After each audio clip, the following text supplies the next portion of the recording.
தமிழ் பேசும் அனைத்து நல்லுள்ளங்களுக்கும் வணக்கம். வெல்கம் டு ட்ரோன் தமிழன். மோட்டர்ஸ் தான் ட்ரோனோட ஹார்ட் மாதிரி. என்ன மாதிரி மோட்டர்லாம் ட்ரோனில் யூஸ் பண்ணுறாங்க, அதை எப்படி செலக்ட் பண்ணுறாங்க, அந்த மோட்டர்ஸில் அப்படி என்ன ஸ்பெஷல் இருக்குது? ஸ்டிக் வித் மீ, ஏன்னா நம்ம இந்த வீடியோவில் ட்ரோன் மோட்டர்ஸை பற்றி ஆழமாக பார்க்க போகிறோம்.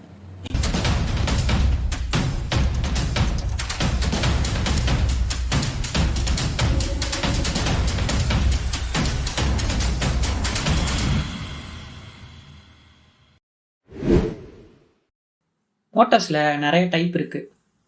பட் ட்ரோனுக்குன்னு முக்கியமாக சம் மோட்டர்ஸ் டைப் இருக்குது. அதை மட்டும் பார்க்கலாம் வாங்க. ஃபஸ்ட்டு என்னன்னு பார்த்தீங்கன்னா பிரஷ்டு மோட்டர். இது ரொம்ப சிம்பிள் மோட்டர். நம்ம ரியல் லைஃப்பில் டெய்லி பார்த்துருப்போம். ரிமோட் காரில் கூட இந்த மாதிரி மோட்டர்ஸை யூஸ் பண்ணுறாங்க. பட் இந்த மோட்டரோட லைஃப் ரொம்ப கம்மி, ஏன்னா இதில் ஃப்ரிக்ஷன் அதிகமாக இருக்கும். செகண்ட் பார்த்தீங்கன்னா கோர்லெஸ் மோட்டர். இது ரொம்ப லைட் வெயிட்டு. இது எதுக்கு யூஸ் பண்ணுறாங்கன்னா மைக்ரோ ட்ரோன்ஸில் யூஸ் பண்ணுறாங்க. தேர்ட் பார்த்தீங்கன்னா பிஎல்டிசி மோட்டர். இதுதான் மோஸ்ட் ட்ரோனில் யூஸ் பண்ணுறாங்க, ஏன்னா இதோட பவர், எஃபிஷியன்சி அண்ட் ரிலையபிலிட்டினால. ஏன் பிஎல்டிசி மோட்டர் தான் டாப் சாய்ஸ் ஃபார் ட்ரோன்ஸ்? இந்த மோட்டர்லாம் ரொம்ப ஹைலி எஃபிஷியன்ட். ப்ரெஷ்லெஸ்னால ஃப்ரிக்ஷன் ரொம்ப கம்மியாக இருக்கும், அதனால் பவர் கன்சம்ஷனும் கம்மியாக இருக்கும். இந்த மோட்டர்னால நிறைய டார்க்கை ஹேண்டில் பண்ண முடியும், ப்ளஸ் ஹை ஆர்பிஎம்லையும் சுத்த முடியும். இந்த ரெண்டும் தான் ஃப்ளைட் ஸ்டெபிலிட்டியோட குரூஷியலான ஃபேக்டர்ஸ். ப்ரஷ்லெஸ்னால வியர் அண்ட் டியர் கம்மி, ஸோ லைஃப் டைம் அதிகம். சும்மா இந்த மோட்டரை நம்ம மாற்ற தேவையில்லை.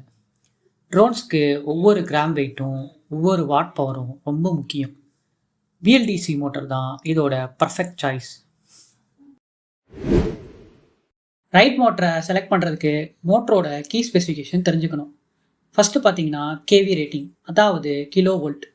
ஒரு வோல்ட் சப்ளைக்கு மோட்டர் எவ்வளோ ஆர்பிஎம்மில் சுற்றுது, அதை தான் மோட்டரோட கேவின்னு சொல்கிறோம். ஃபார் எக்ஸாம்பிள் 1000 கேவி மோட்டர் 1000 ஆர்பிஎம்மில் சுற்றும் ஒரு வோல்ட் சப்ளை பண்ணால். கேவி எந்த அளவுக்கு அதிகமாக இருக்குமோ அந்த அளவுக்கு மோட்டரோட ஸ்பின்னிங் ஸ்பீட் அதிகமாக இருக்கும். கேவி கம்மியாக இருந்தால் அந்த மோட்டர் ஹை டார்க் ப்ரொடியூஸ் பண்ணும். நெக்ஸ்ட்டு பார்த்தீங்கன்னா த்ரஸ்ட்டு. நம்ம செலக்ட் பண்ணுற மோட்ரு நம்ம ட்ரோனையும் பேலோடையும் தூக்குற அளவுக்கு த்ரஸ்ட்டை ப்ரொடியூஸ் பண்ணும், இல்லைனா அந்த மோட்டரை செலக்ட் பண்ணுறதே வேஸ்ட்டு.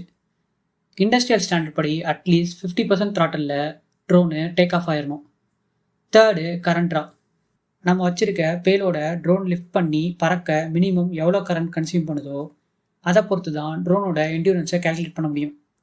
இதை பொறுத்து தான் நம்ம பேட்டரியும் செலக்ட் பண்ணோம், இல்லைன்னா பவர் இஷ்யூ ஆகி ட்ரோன் ஃபெயில் ஆயிரும். லாஸ்ட்டாக பார்த்தீங்கன்னா வெயிட்டு. மோட்டர் வெயிட்டு எந்த அளவுக்கு அதிகமாக ஆகுதோ அந்த அளவுக்கு நம்ம பெரிய ட்ரோன் அண்ட் பேட்டரி யூஸ் பண்ணுற மாதிரி இருக்கும். ஸோ ஆப்டிமமாக செலக்ட் பண்ணுறது ரொம்ப முக்கியம். ஒரு quick tip for everyone: நீங்கள் ரேசிங் ட்ரோன் பில்ட் பண்ணுறீங்கன்னா ஹை கேவி மோட்டரை செலக்ட் பண்ணுங்கள். For industrial purpose like survey or ஃபோட்டோகிராஃபிக்கு லோ கேவி மோட்டரை செலக்ட் பண்ணுங்கள். அப்போ தான் நல்ல ஸ்டெபிலிட்டி கிடைக்கும்.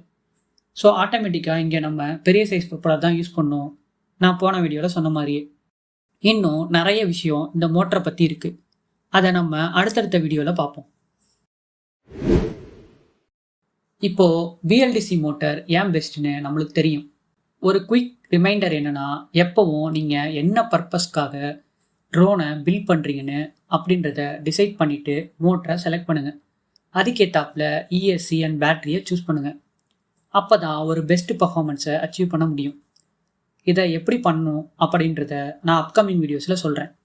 இந்த வீடியோ உங்களுக்கு ஹெல்ப்ஃபுல்லாக இருந்தால் ஒரு லைக் பண்ணுங்கள், ஷேர் பண்ணுங்கள். அப்படியே ட்ரோன் தமிழன் சேனலை மறக்காமல் சப்ஸ்கிரைப் பண்ணுங்கள்.